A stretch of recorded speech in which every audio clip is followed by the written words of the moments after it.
So these are all parts of the definite major purpose. It's that one big thing that you're really working towards in life. And, it's interesting as you ask people, I mean, that's something we've done as we ask people every once in a while, we say, so what is it that really gets you excited in life? What's your definite major purpose, or what are you passionate about? And a lot of times people are like, I don't know, I've never really thought about it. But, how can you really make big decisions if you don't have that thing decided? I mean, every big decision we make, we run through our definite major purpose. Does this provide for the things we want? Does this provide for the lifestyle we've chosen? Does this provide for our fulfillment factors? And if you don't have that litmus test, if you don't have that measuring stick, you can lose your way very quickly and hence go to overwhelm because you're trying to go into 10 different directions when really there's just this one that you needed to go in. So create your definite major purpose and refer to it often. Well, and it seems like a lot of people then just go to, if they don't have it, I've got to make a lot of money, and that's it.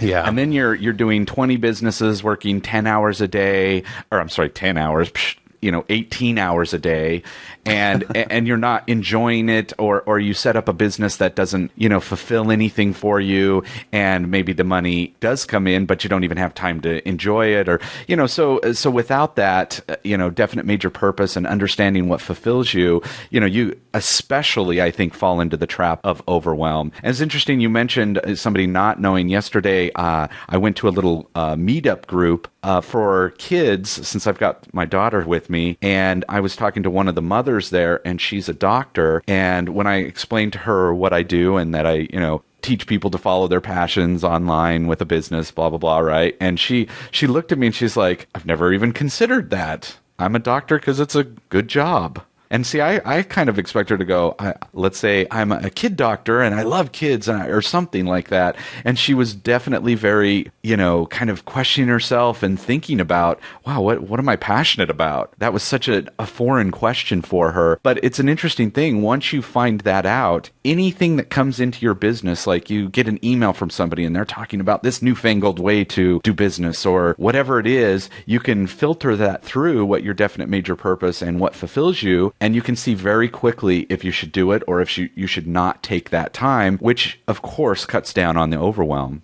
Yeah, I mean, as you go through your entrepreneurial process, you're going to have information coming at you from every direction. You're going to have people coming out of the woodwork who want to work with you as you start finding success.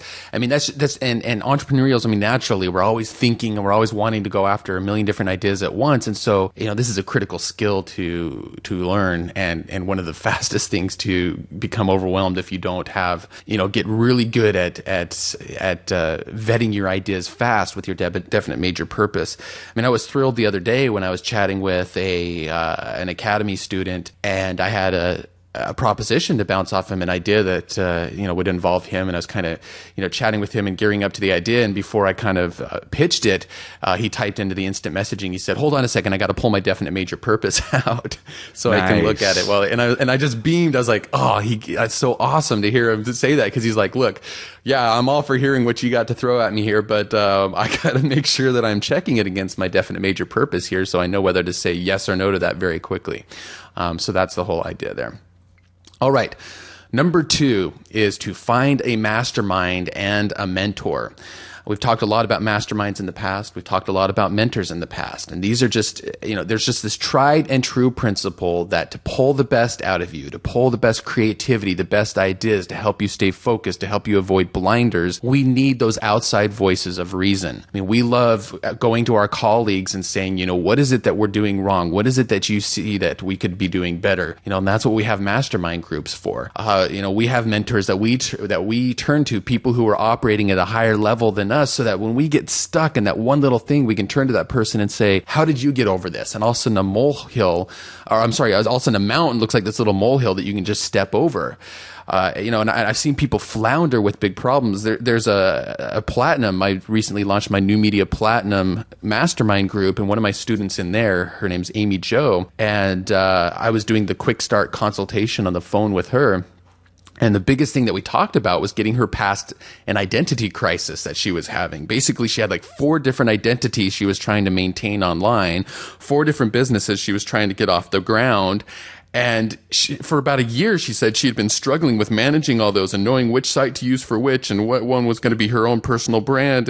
And I was astounded when like she kept throwing URLs at me, and there was like, she had, I mean, you know, to her credit, she had been taking action, but she had like 6 different blogs all up, but like, you know, halfway going. And we just broke it down and said, okay, look, here's the one thing you got to concentrate on right now. Here's the web URL to use it for, and the brand that you need to use. And suddenly, you know, she said in that just half hour or so of guidance that I gave her, because I've been there and I've been through that and I know what it's like, and I, you know, knew how I had been able to break that down and make the right decisions.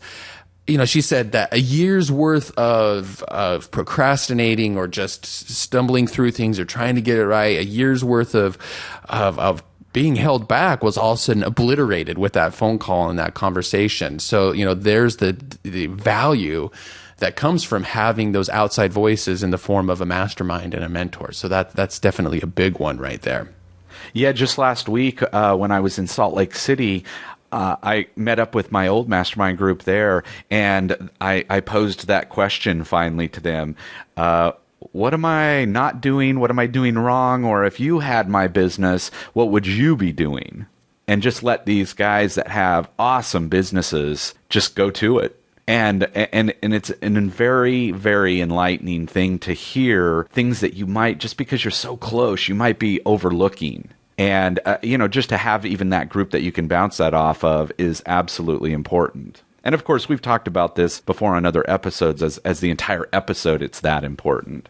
Number 3 is focus your learning. And this is a huge problem. And I have not seen a single fledgling entrepreneur not fall into this trap. And I absolutely have fallen into it. And every once in a while, I find myself starting to fall into it again. And I mean, I know how it is. Like, you start getting excited about internet business. And there is going to be a phase of this, but you go out and you sign up for every email list you can get on. And all of a sudden you're finding all these blogs, and it's just getting you all jazzed up. And you're trying to get your bearings and learn the different possibilities. And you subscribe to all the blogs that you find, and you're on different forums, and you know, suddenly the product pitches start coming in from all these different people, and they've got the latest greatest business idea, and next thing you know, I mean, you're going in a dozen different directions, because every day there's another pitch, every day there's another idea, every day there's another, oh, this is the thing that all of a sudden made me $1 million.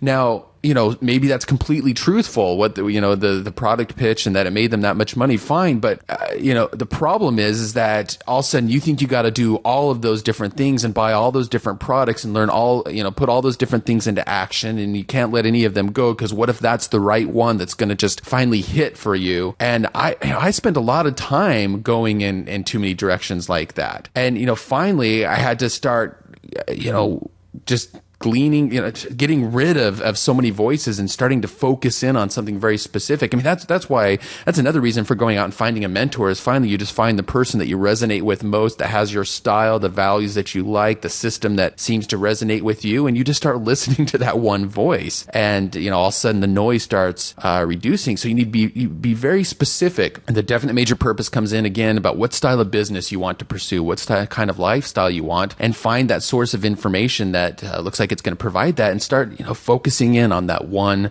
voice. I mean, you know, imagine if you went into a party and you had 12 people all standing around you yelling at you what they had recently done in their life. Like, how would you ever be able to connect with any of them or have a relationship with any? You can't. Like, at some point you have to like focus on one person and listen. So as an example, we knew that we wanted to produce original content because we like to teach. That's one of our fulfillment factors. We didn't want to have our primary product be dependent on someone else's product or someone else's brand. We've tried that before and it didn't work so well for us. We knew we didn't want to have an office with employees. We wanted to be able to create a brand as experts that would have this longevity of a lifetime expert and a lifetime community that followed us. And, you know, because we'd seen our mentors succeed with that and it really appealed to us. So that's what we focused on with the businesses that we launched.